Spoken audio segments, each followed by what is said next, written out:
Diploma প্রকৌশলীদের বিরুদ্ধে সহপাঠীর ওপর হামলা, প্রাণনাশের হুমকির প্রতিবাদে রাজধানীর শাহবাগে বিক্ষোভ করেছেন বুয়েট শিক্ষার্থীরা। এ বিষয়ে আরো জানাতে শাহবাগ থেকে আমাদের সাথে যুক্ত আছেন সহকর্মী তানভীর আহমেদ।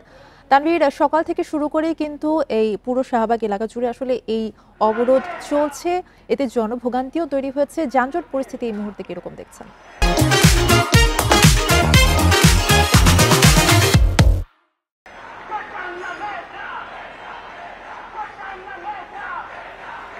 জি, এখনো কিন্তু আন্দোলন পুরোদমে চলছে।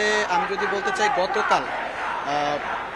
গতকাল ডেস্কোতে ডেকে নিয়ে সাবেক বুয়েট শিক্ষার্থী রোকনুজ্জামান রোকনকে গলা কেটে হত্যার হুমকি দেওয়া হয় এবং পাশাপাশি তাকে কিন্তু অপমান করা হয়, এবং এই বিষয়টির প্রতিবাদ জানিয়ে কিন্তু গতকাল শিক্ষার্থীরা ক্ষুব্ধ হয়। এবং আমরা দেখতে পেয়েছি যে আজ শহীদ আবরার ফাহাদের ছোট ভাই আবরার ফায়াজ কিন্তু একটি ফেসবুকে পোস্ট করেছেন, এবং তার এই পোস্টের পরই কিন্তু আন্দোলন আরও জোরালো হয়। আজ দুপুর থেকে কিন্তু প্রচুর শিক্ষার্থী শাহবাগে এসে জমায়েত হয়, এবং আপনারা দেখতে পাচ্ছেন এখন কিন্তু শাহবাগের যে বারডেম হাসপাতাল সংলগ্ন যে চার রাস্তার যে একদম মধ্যপ্রান্ত রয়েছে, সেখানে কিন্তু প্রচুর শিক্ষার্থী এখানে অবস্থান নিয়েছেন, এবং স্লোগানে কিন্তু পুরো জায়গাটি এখন মুখরিত রয়েছে।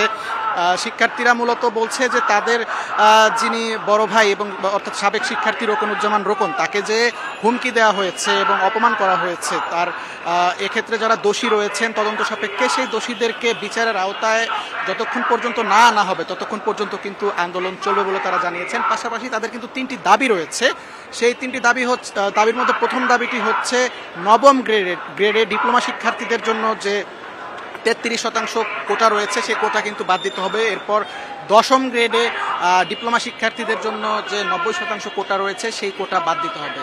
এবং আরও একটি দাবি যেটি রয়েছে সেটি হচ্ছে সর্বনিম্ন বিএসসি পাস করার পর একজন শিক্ষার্থী নিজেকে ইঞ্জিনিয়ার হিসেবে দাবি করতে পারবে। তারা যেমনটি বলছেন যে ডিপ্লোমা লেভেলে যারা শিক্ষার্থী তারা কিন্তু কোনো রকম ডিপ্লোমা পাস করে নিজেদেরকে ইঞ্জিনিয়ার হিসেবে দাবি করে, অন্যদিকে তারা যারা বুয়েট শিক্ষার্থী রয়েছেন পাশাপাশি অন্যান্য যারা স্নাতকে পড়াশোনা করছেন, তাদের অনেক স্ট্রাগল করে অনেক কিছুর পরে 4 থেকে 6 বছর পড়াশোনার পরে তাদের কিন্তু নিজেকে ইঞ্জিনিয়ার হিসেবে বিবেচিত করতে হয়। সেক্ষেত্রে যারা ডিপ্লোমা শিক্ষার্থী রয়েছেন তাদের মধ্যে সর্বনিম্ন যদি বিএসসি পাস করতে পারে একজন শিক্ষার্থী, সেক্ষেত্রে তিনি নিজেকে ইঞ্জিনিয়ার হিসেবে পরিচয় দিতে পারবেন, এবং এক্ষেত্রে যারা এই বিষয়টি না মানবে তাদেরকে শাস্তির আওতায় আনা হবে। এবং এখন কিন্তু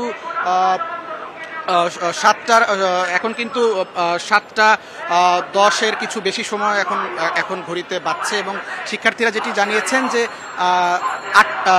রাত 8টা পর্যন্ত তারা সময় দিয়েছেন, এবং এই 8টার মধ্যে তারা